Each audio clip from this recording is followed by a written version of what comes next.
In this WrestleTalk news, big Royal Rumble returns leaked, AJ Styles' New Japan plans, how much money Vince McMahon really has revealed, and more. Subscribe and enable notifications to always on for daily wrestling news videos.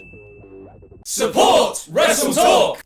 Happy 30th birthday, Monday Night Raw! Or, in sports entertainment marketing terms, happy XXX birthday!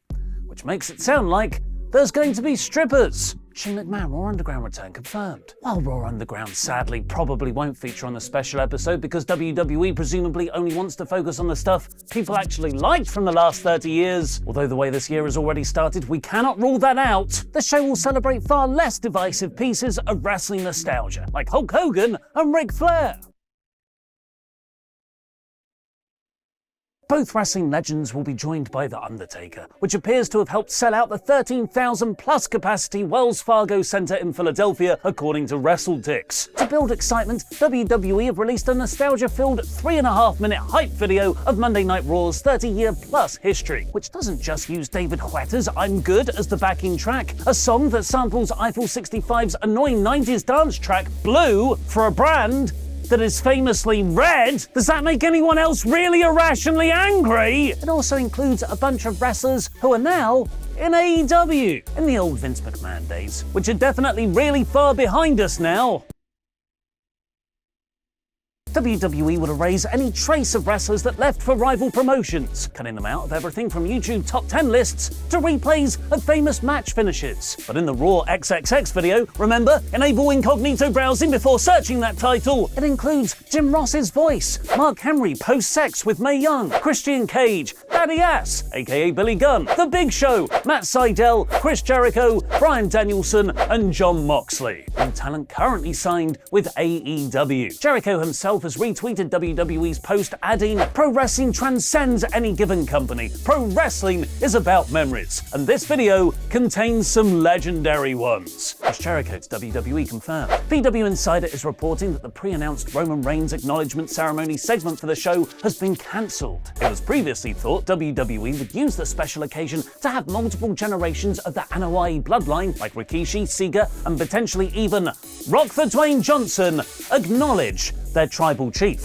Instead, we will be getting the trial of Sami Zayn, following Kevin Owens wiping out the bloodline on Friday's SmackDown, leaving that excellent foreshadowing visual of Sami holding the title shot contract with Roman on the floor. Very oozy.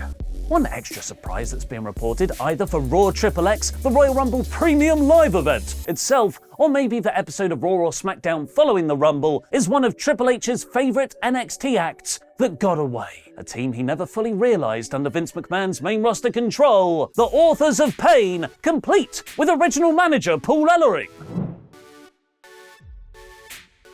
Fightful is reporting WWE have had internal discussions about bringing back the Authors of Pain's Akam and Razor, along with Ellering as their manager. After a slew of injuries and teaming them up with various other acts on Raw, AOP were released in September 2020, outside the mass batch of releases from earlier that year at the start of the pandemic. This is speculated to be because Razor was still recovering from a biceps injury, and WWE don't typically fire people when they're on the shelf. In NXT, AOP reigned over the tag division, winning the Dusty Rhodes Tag Team Classic and holding the NXT Tag Team titles for 8 months, feuding with The Revival, now called FTR, and DIY. They were called up to Raw the night after WrestleMania 34 with Ellering, who they then immediately broke up with, which Razor has since revealed was Vince McMahon's idea. They won the Raw Tag Team titles under their new manager, Drake Maverick. Feels good to do that again. I hope he comes back in the Rumble too. They disappeared for a bit after that, then came back again as Seth Rollins' Enforcers before disappearing again due to injury to eventually be let go. AOP haven't wrestled since, but not through lack of trying. The most noteworthy wrestling thing they've done in the last 3 years was a terribly botched attempt at launching their own wrestling promotion,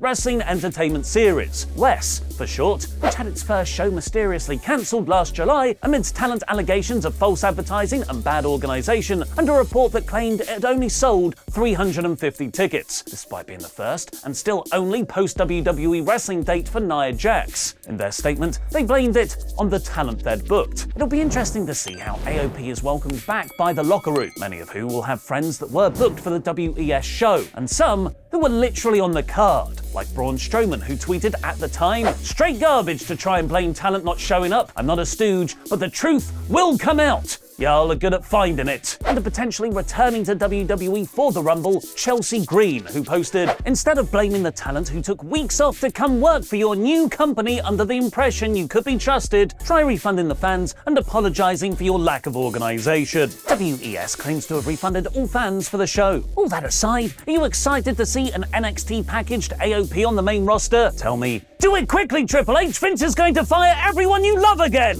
In the comments down below. Luke, Laurie and I actually talked about an AOP Rumble return in our Tables, Lists and Chairs show. It's AOP, Authors of Pain!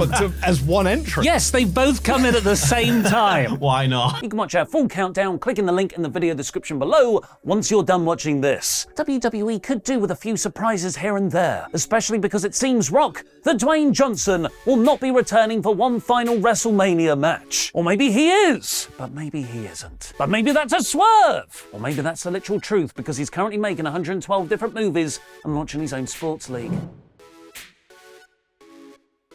The Wrestling Observer newsletter has reported that The Rock will not return to WWE because he won't have time to get into the kind of shape he feels he needs to be in. Which poses the rather worrying question: how can The Rock be in more shape? Dave Meltzer has now followed up that report on Wrestling Observer Radio, adding that although most people in WWE are of the opinion that it's not happening and it's been off for months, anything is possible. And it's certainly possible he could be keeping everything a secret from all but one or two people. January isn't just the start of WrestleMania season, it's also the beginning of Disinformation-mania too. Every year, the typically very reliable wrestling news reporters are flooded with rumors, some true, some false, likely by WWE, to keep the real WrestleMania plans a surprise. So take things like The Rock probably won't do the last opportunity he'll ever have to wrestle again in Hollywood against Roman Reigns because he doesn't feel in shape enough, with a pinch of salt. If The Rock wants to do something, he'll just cut down on those 3 hours of sleep he currently gets and does it. A report from Fightful emerged hinting that WWE's Rumble plans for surprises this year are non-traditional. This has caused people to consider a Forbidden Door type scenario under Triple H's more open approach to working with other promotions not run by Tony Khan. Pro Wrestling Noah, New Japan and AAA all currently owe WWE favors, with WWE loaning them Shinsuke Nakamura, Carl Anderson and Dragon Lee respectively this month to wrestle matches. Perhaps we could see some of their talent, like the great, still not fully retired Muta or Kairi Sane, appear in the Rumbles. According to Rocky Romero, who handles a lot of the American talent bookings for New Japan, NJPW could have been even more in WWE's debt. Romero said AJ Styles thought it would be cool if he showed up at New Japan's Wrestle Kingdom show on January 4th, but any plans fell apart when Styles suffered an ankle injury at a WWE house show on the 30th of December. This supports the rumors at the time Styles would be accompanying Carl Anderson out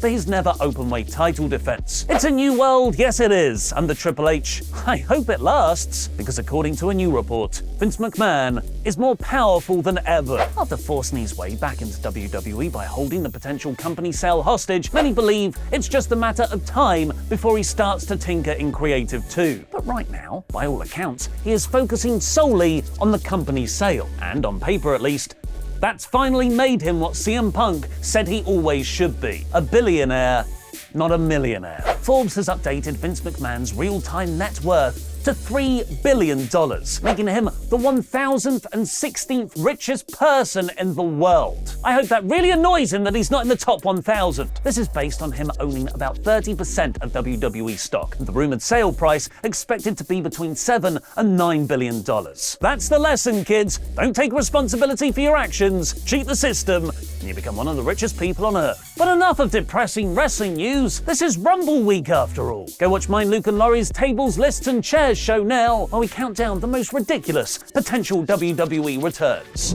So they could either be, he might throw a Kenny Omega in, a Will Ospreay, or is he going to say CM Punk? It's CM Punk!